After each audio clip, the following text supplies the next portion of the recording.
안티크리스트.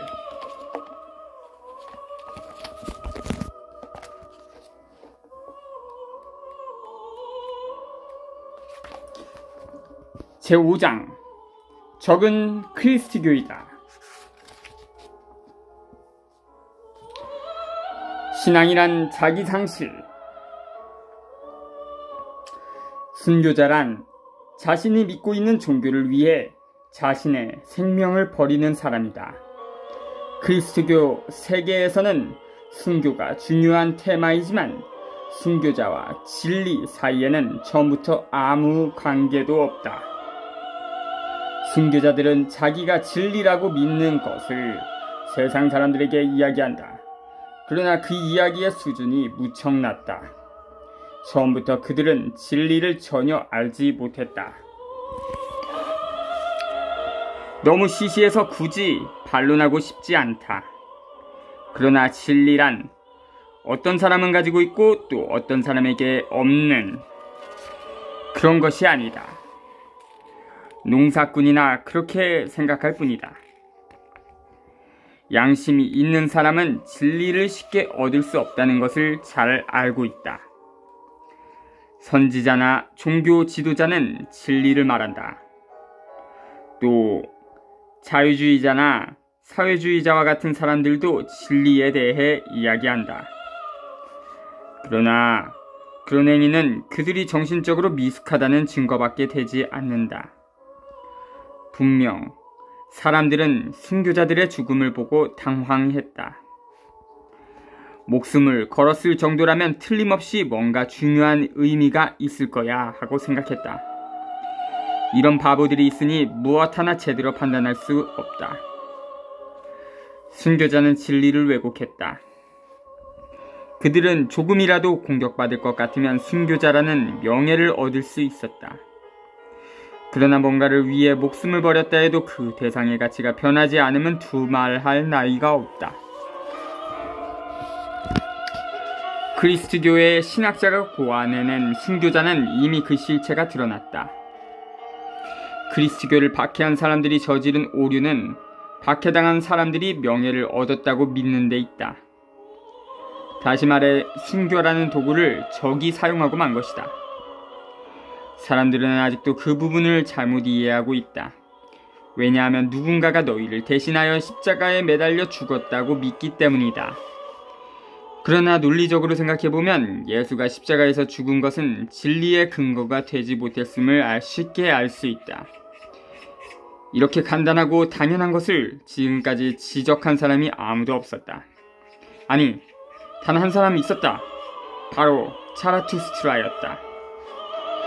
그리스도교는 자기가 걸어온 길에 핏자국을 남겼다. 머리가 나쁜 그들은 피로 진리가 증명된다고 믿었다. 그러나 피는 진리에 대한 최악의 증인이다. 피는 가장 순수한 가르침을 더럽히는 망상이나 증오로 바꿨다. 만약 누군가가 자신의 가르침을 위해 불 속에 뛰어든다 해도 그것으로 증명되는 것은 자신의 몸을 태움으로써 생겨나는 자기 자신의 가르침이지 진리는 아니다. 또한 그는 위대한 정신은 사물에 대해 의문을 갖는 것이다 라고 말했다. 루소, 로베스피에르.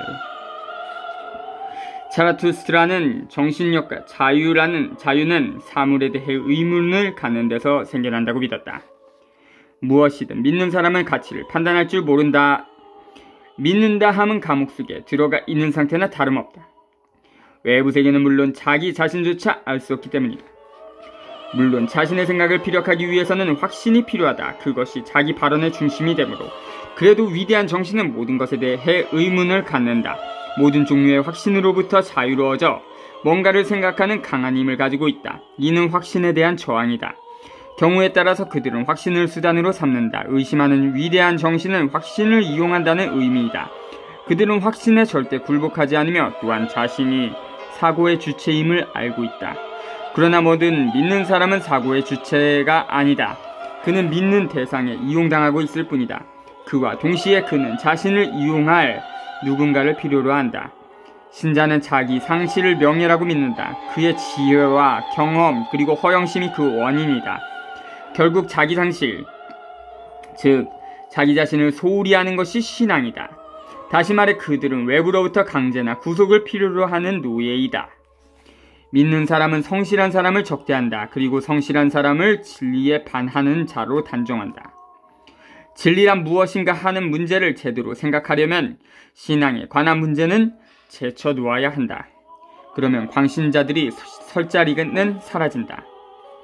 그러나 유감스럽게도 사보나롤라, 루터, 루소, 로베스피에르, 생시몬과 같은 변변치 않은 광신자들의 과장된 태도는 사람들의 감정에 영향을 미친다. 광신적인 사람들 역시 쉽게 눈에 띈다. 사람들은 논리적인 설명을 듣기보다 요란한 몸짓으로 말하는 사람을 쳐다보기 마련이다. 자라투스트라 BC 628부터 BC 551. 조로아스트교의 창시자인 조로아스터의 독일식 이름 경전 아베스타에는 우주의 역사가 선의 신과 암흑의 신의 투쟁이며 마지막에는 선의 신이 승리하여 전 세계가 정화된다고 서술되어 있다. 니체는 그에 져서 차라투스트라는 이렇게 말했다 에서 자신의 사상을 조로아스터에 비교하여 성전 형식으로 서술했다. 방금 전에 아까 차라투스트라는 그 본문에 등장을 했는데 거기서 등장하는 차라투스트라는 니체가 그 가공해낸 인물 차라투스트라를 말하는 것입니다. 왜냐하면 그 BC 원래 조로아스터가 BC 628부터 BC 551인데 그 사람이 후세에 있는 그리스도교를 미리 비판했을 리 없잖아요. 그렇게 이해하시면 될 것 같습니다. 사보나롤라 1452부터 1498. 도미니크 수도의 수도사. 피렌체의 성 마르코 수도원에서 메디치가의 지배체제를 비판했다. 메디치가가 추방된 후에는 공화국의 정치 고문이 되어 소위 신정정치, 신권정치를 편다. 교황을 비판한 사건으로 파문당한 후 점차 반간을 사게 되어 재판에서 사형 판결을 받는다. 종교개혁의 선구자라고도 불린다. 루소, 장작 루소 1712부터 1778. 프랑스의 철학자이자 정치 사상가이며 소설가, 스위스에서 태어났다. 저서 학문예술론에서 문명사회를 비판하고 자연으로 돌아가라고 주장했다. 또한 국가와 사회는 구성원인 개인의 자유의사의 바탕을 둔 계약에 의해 성립된다는 사회계약론을 발표했다. 이는 프랑스 혁명에 커다란 영향을 미쳤다. 로베스피에르 1758부터 1794.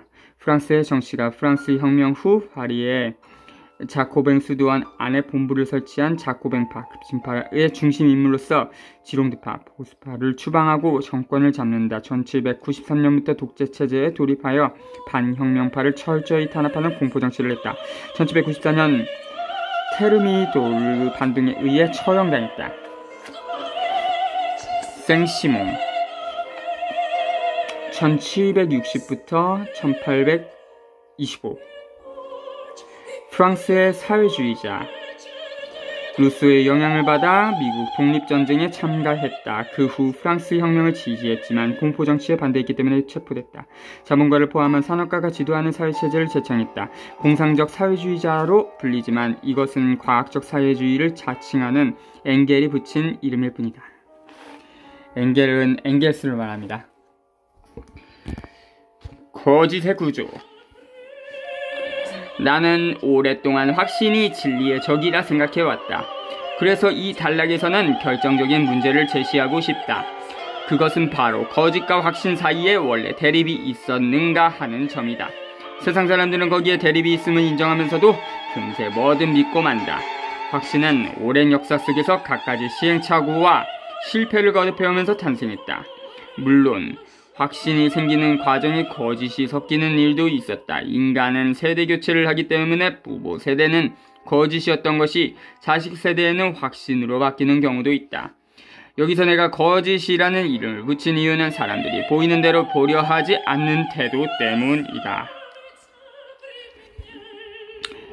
보이는 대로 보려 하지 않음은 당파적인 인간의 특징이다. 당파적이란 생각과 이해를 같이 하는 사람들끼리 뭉친 단체를 말하는데 그들은 필연적으로 거짓말쟁이가 된다. 예를 들면 독일의 역사 학회는 로마가 전제 정치를 폈다든가 게르만인은 자유정신을 세계에 들여왔다는 등의 이야기를 하면서 자기들에게 편리한 것만 확신하고 있었는데 이런 확신이 거짓과 무엇이 다르단 말인가. 이런 당파적인 인간이 반드시 입에 담는 말은 도덕이다. 모든 종류의 당파적인 인간들이 도덕을 매 순간 필요로 하기 때문에 도덕은 사라지지 않는다. 이것이 우리의 확신이며 우리는 이 확신을 온 세상 사람들 앞에서 고백한다. 우리는 이것을 위해 죽고 산다. 확신을 가지고 있는 모든 것에 대해 경의를 표하라고 말하는 셈이다. 이와 비슷한 말은 반유대주의자한테도 들은 적이 있지만 이런 말은 하면 안 된다. 품위만 떨어뜨릴 뿐이다. 그리스도교의 성직자들은 확신을 능숙하게 활용한다. 그들은 확신이라는 개념의 약점이 있음을 알기 때문에 확신 대신 신의 뜻, 신의 계시와 같은 키워드를 빈틈없이 사용한다. 이런 교활함은 유대인에게 전수받았다. 칸트도 같은 부류이다. 그 역시 그리스도교의 성직자와 같은 논리를 이용했다. 그들의 논리를 정리하면 다음과 같다. 제1단계 무엇이 진리인가? 무엇이 진리가 아닌가? 하고 생각하면 인간으로서는 해결할 수 없는 문제가 있음을 깨닫는다. 가장 높은 곳에서 있는 문제와 가치관에는 모두 인간의 이성이 미치지 못한다. 인간의 이성의 한계가 있음을 이해하는 것. 이것이 진정한 철학이다. 제2단계 신이 왜 인간에게 계시를 주었을까? 그 이유는 무엇이 선이고 무엇이 악인지 인간 스스로는 알 수 없기 때문이다. 그래서 신은 신의 뜻을 인간에게 알렸다. 제3단계 성직자는 거짓말을 하지 않는다. 성직자라는 말에는 원래 진리나 비진리라는 문제가 존재하지 않는다. 성직자의 말에는 거짓이 있을 여지가 전혀 없다. 왜냐하면 거짓말을 하기 위해서는 무엇이 진리인지 결정되어야 하기 때문이다. 그러나 인간은 진리를 결정할 수 없다. 따라서 성직자는 신의 대변인이 되어 진리를 말한다. 성직자들의 이 같은 짜 맞추기식 논리는 유대인이나 그리스도교만의 특징이 아니다. 거짓을 말할 권리와 신의 가르침을 이끌어내는 것은 성직자 특유의 능력이며 다른 종교도 마찬가지다. 율법, 신의 뜻, 성경, 영감 등은 성직자가 권력을 잡기 위한 도구이며 모든 성직자적인 조직에서 찾아볼 수 있다. 공자 성스러운 거짓말은 중국에서 유교를 가르친 공자, 고대 인도의 마누법전, 이슬람교의 창시자인 마호메트, 그리스도교 등 모든 종교에 공통적으로 내포되어 있다. 플라톤의 개념도 마찬가지다. 진리는 여기에 있다 라는 말은 어디에 쓰이든 전부 거짓이다. 그리스도교는 여자를 무시한다. 그럼 그들이 거짓말하는 이유는 무엇일까? 그 부분이 가장 어렵다. 나는 그리스도교의 성스러운 목적이 결여되어 있다고 본다. 이 때문에 나는 그리스도교에 반박한다. 공자 BC 555 미상부터 BC 479 중국 춘추시대의 사상가 산둥성 남서부에 있는 노에서 태어났다. 그는 기존의 사상을 집대성하고 유교를 체계화하였다. 최고의 덕력은 이는 배려하고 공생하는 마음이며 그것을 관찰함으로써 도덕이 유지된다고 했다. 한 무제가 유교를 국교로 정한 후 전국에 전파되었고 중국 봉건 왕제의 사상적 기반이 되었다. 한 무제는 후안을 창건한 그 광무제? 아닌가? 다른 사람인 것 같습니다. 만우 법전, 브라만교의 법전. 무제가 아마 맞을 겁니다. 한 무제 유수. 마누법전, 브라만교의 법전, 기원전 2세기부터 서기 2세기 동안에 성립되었다. 전 12장 2684조로 구성되어 있다. 마누란 산스크리트어로 인류의 조상을 나타내는 말로 종교와 도덕, 카스트 제도에서 우주의 존재까지 규정하고 있으며 브라만교와 힌두교의 정신적인 규범이 되었다. 마호메트 570 미상부터 632 이슬람교의 창시자 메카에서 태어났다. 아라비아 원음으로는 무하마드이다. 알라 신의 계시를 받고 포교를 시작했고 엄격한 일신교를 주창하고 우상 숭배를 부정했기 때문에 박해를 받아 메디나로 이동했다. 636년에는 메카를 제압하고 아라비아 반도를 통일하여 이슬람교단 발전의 기초를 확립했다. 그리스도교에는 나쁜 목적밖에 없다. 죄라는 개념을 이용하여 인간의 삶을 더럽히고 비방하고 부정한다. 인간의 가치를 폄하하고 인간을 더럽히는 일만 생각한다. 따라서 그 수단 또한 나쁘다. 고대 인도의 법전인 마누법전을 읽을 때는 성경을 읽을 때 느꼈던 역겨움은 느낄 수 없다. 마누법전은 성경과 비교하면 신뢰가 될 정도로 정신적으로 훌륭한 작품이다. 읽어보면 알겠지만 마누법전에서 진정한 철학이 들어있다. 심리학자까지도 음미해볼 만한 무언가가 담겨있다. 성경과 마누법전이 근본적으로 다른 점은 철학자나 군인과 같은 고귀한 계급이 법전을 수단으로 대중을 보호한다는 점이다. 어느 곳을 펼쳐보아도 고귀한 가치와 완전하다는 느낌, 인생에 대한 기쁨, 승리를 얻은 행복감이 마치 태양처럼 반짝인다. 그리스교가 더러운 방법으로 부정적으로 취급하는 생식, 여성, 결혼 등을 마누법전에서는 진지하게 경외하면서 사랑과 신뢰를 가지고 나눈다. 음행을 피하기 위해 남자마다 자기 아내를 두고 여자마다 자기 남편을 두라. 만일 절제할 수 없거든 결혼하라. 정욕이 불같이 타는 것보다 결혼하는 것이 나으리라. 고린도전서 7장 2절 9절. 당신이라면 이 같은 저속한 말들이 쓰여있는 성경을 어린이나 여성에게 읽힐 수 있는가? 그리스도교에서 처녀가 임신을 한다고 한다. 즉 인류의 탄생이 그리스도교화 되었다. 다시 말해 임신이라는 여자의 신성한 의무가 더럽혀졌다. 그런대로 크리스천이 인간으로서 용서받을 수 있을까? 마누법전은 이와 정반대다. 나는 여성을 이토록 많이 배려하고 여성에 대해 호의를 담은 책을 본 적이 없다. 마누법전을 집필한 늙은 백발의 성자들은 여성에 대한 최대한의 예의를 알고 있었다. 그들은 이렇게 말한다. 여인의 입, 소녀의 가슴, 어린아이의 기도, 재물의 연기는 늘 순결하다. 태양의 빛, 암소의 그림자, 공기, 물, 불, 소녀의 숨결보다 더 순결한 것은 없다. 그리고 마지막으로 배꼽 위쪽의 모든 구멍은 순결하고 배꼽 아래쪽은 순결하지 않다. 그러나 처녀의 경우는 온몸이 순결하다고 했다. 이 말은 꿀안에도 있는 말 같습니다. 하긴 이 말들도 모든 종교에 공통되는 일종의 신성한 거짓말일 테지만 법률은 인간이 만들지 않았다. 그리스도교의 목적과 마누법전의 목적을 비교해보면 그리스도교가 얼마나 불결한지 분명히 알 수 있다. 이것은 현장에서 범인이 범행하는 순간을 포착했을 때의 느낌이며 보고 있으면 나도 모르게 웃음이 터질 정도다. 마누법전은 다른 훌륭한 법전들처럼 몇 세기라는 긴 세월 동안 경험과 거기서 생겨난 지혜로 만들어졌다. 그것은 이미 결정판이라 해도 될 만큼 완벽에 가깝다. 이런 법전을 만들 때의 전제 조건은 다음과 같다. 그것은 오랜 세월을 지내오면서 많은 희생을 치른 후 마침내 손에 넣은 진리의 권리를 부여하는 일과 그 진리를 증명하는 일은 근본적으로 다르다는 것 생각이다. 법전에는 법률의 효용이나 근거 그리고 법률이 완성되기 전에 의심되는 부분은 씌어있지 않다. 왜냐하면 그것을 말해버리면 반드시 지켜야 한다는 법률의 명령문으로서의 조건을 상실하기 때문이다. 문제는 바로 이 점에 있다. 한 민족이 어느 시점까지 발전하면 그 속에서 역사를 날카롭게 통찰하는 사람들은 우리가 살아가는 사회는 이미 완성되어 고착되었다고 선언한다. 왜냐하면 새로운 경험을 받아들여 사회가 동요하는 것보다 지금까지의 수확물로 가능한 한 풍요롭게 살고자 하기 때문이다. 그러므로 사회의 가치가 정해지지 않고 술렁거리는 상태는 피해야 한다. 또한 이미 정해진 가치를 언제까지나 생각하고 선택하며 비판하는 일도 삼가야 한다.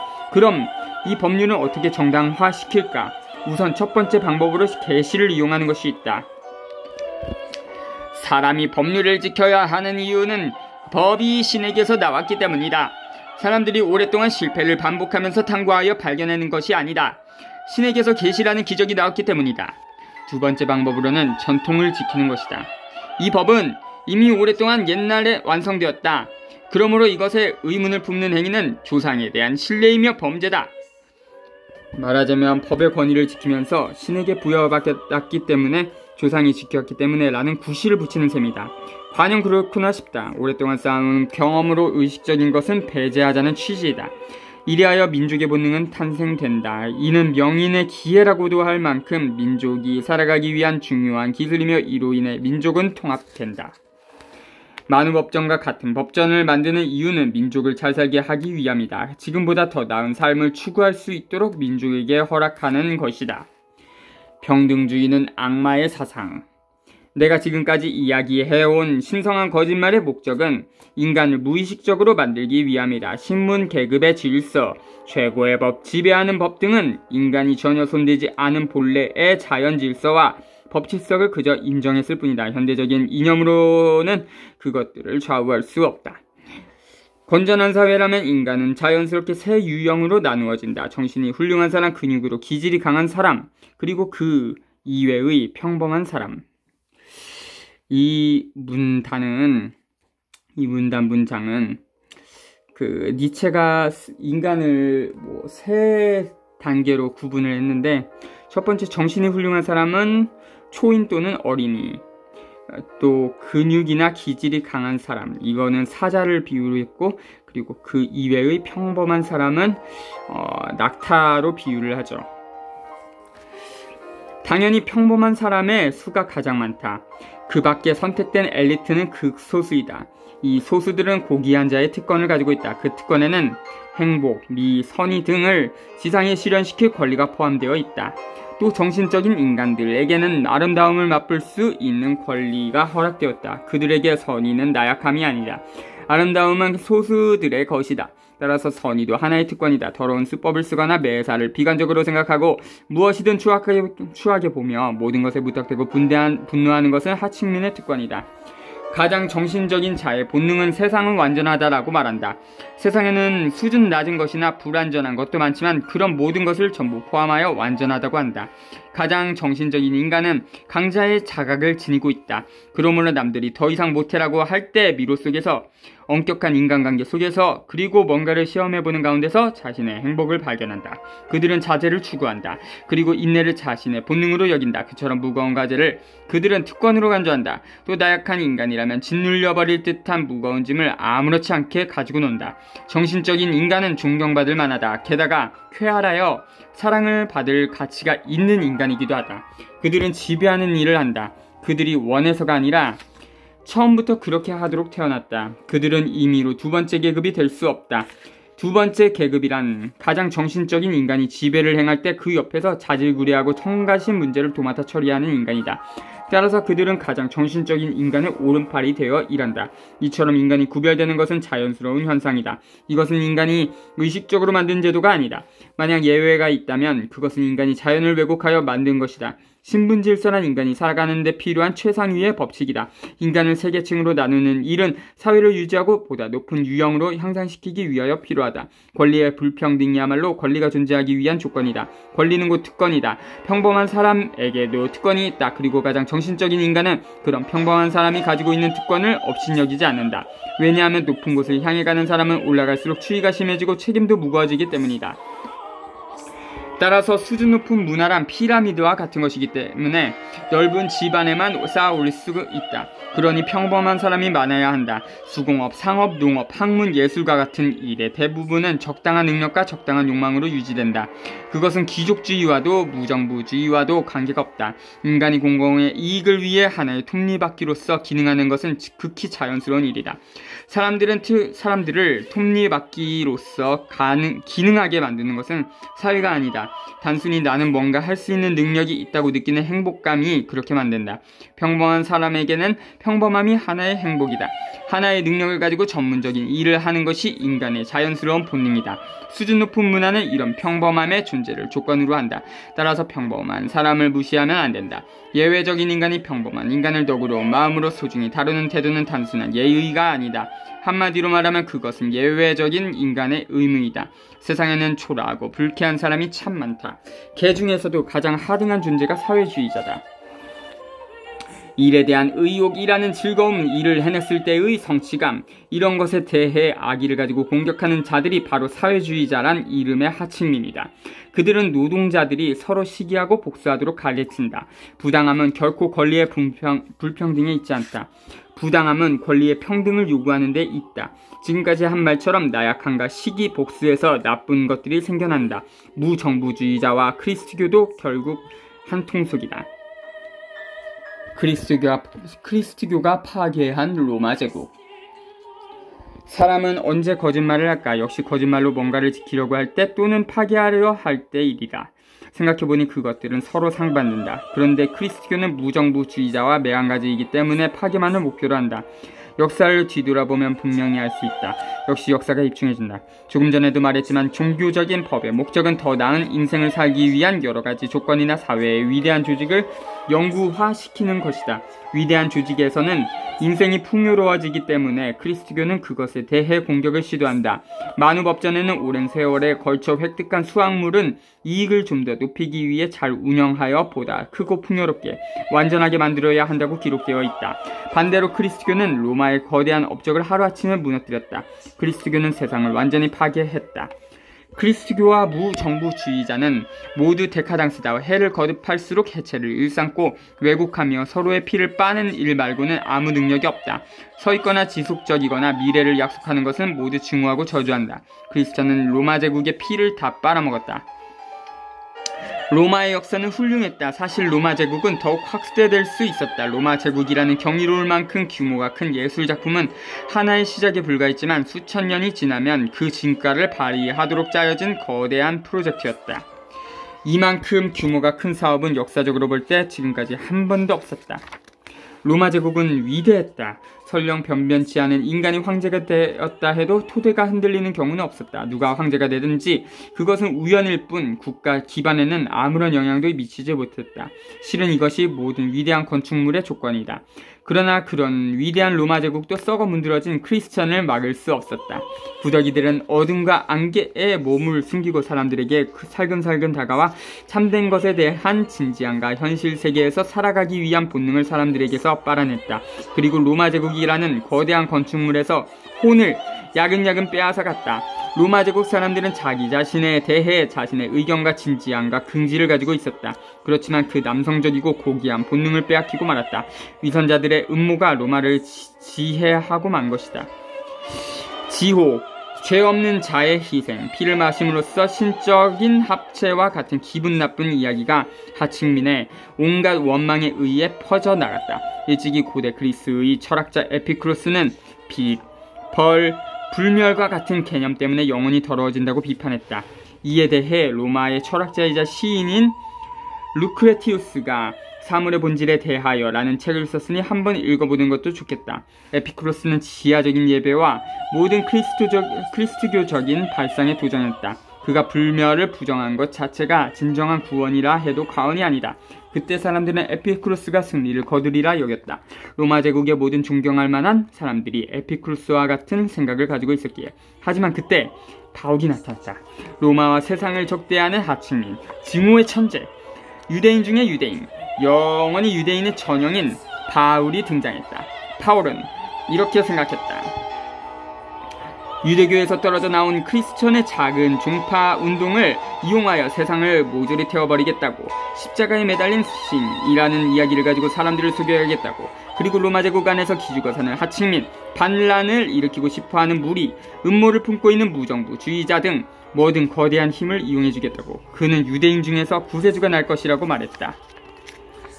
바울은 모든 지하적인 예배를 이용했다. 머리가 좋다고 해야 할까? 교활하다고 해야 할까? 바울은 그런 개념을 가지고 진리를 공격하고 구세주를 고안해내어 자기에게 유리한 말을 하게 했다. 바울은 알고 있었다. 이 세상을 무가치하게 만들기 위해서는 불멸의 신앙이 필요하다는 것을, 그리고 지옥이라는 개념을 이용하면 로마를 지배할 수 있다는 것을, 저 세상을 가지고 사람들은 위협하면 이 세상을 망가뜨릴 수도 있다는 것을.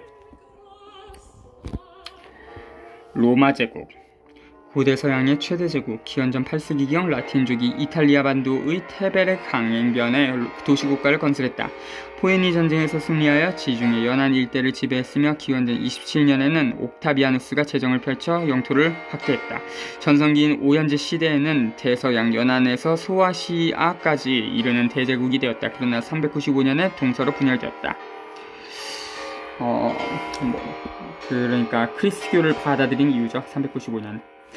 루크레티우스 BC 99 미상부터 BC 55 미상까지 로마 공화정 시대 시인이자 철학자, 우주는 원자로 구성되어 있다고 한 에피쿠로스의 세계관을 주제로 유일한 저서인 철학시, 사물의 본질에 대해 전주관을 제필했다. 자연과 신들에 관한 사람들의 미신과 오해에 대해 반박했고 사후의 벌에 대한 공포로부터 인간을 해방시키려 했다.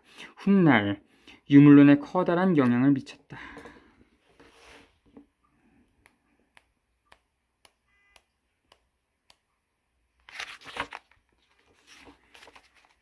네, 오늘 150조 여기까지 하겠습니다. 자주